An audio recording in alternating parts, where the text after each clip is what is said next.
साथ संगत जी प्यार से कहना था निरंकार जी। साथ संगत दासी एक समागम गीत बोलने जा रही, आशा हो परवान करना। गीत सुनने के बाद लाइक सब्सक्राइब शेयर जरूर कर, कमेंट में ज़रूर बताना।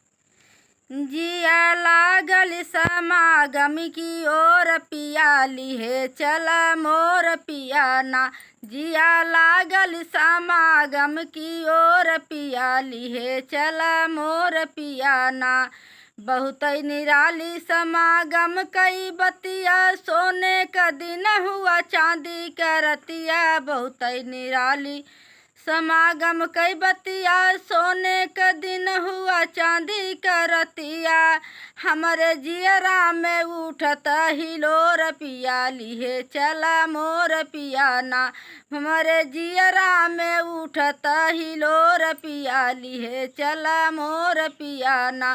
जिया लागल समागम की ओर पियाली है चला मोर पियाना। सूरत सुल्तानपुर बम्बई से आए, जम्मू इंदौर माता चेन्नई का धाये।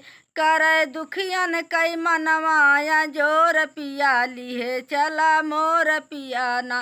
करे दुखियन कई मनवाया जोर पियाली है चला मोर पियाना। जिया लागल समागम की ओर पियाली है चला मोर पियाना। महलों से उठी माता कुटियों में आवे, सेवरी सुदामा का प्रीतिया निभावे। महलों से उठी माता कुटियों में आवे, सबरी सुदामा का प्रीतिया निभावे।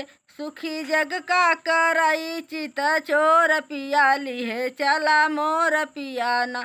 सुखी जग का कराई चित चोर पियाली है चला मोर पियाना।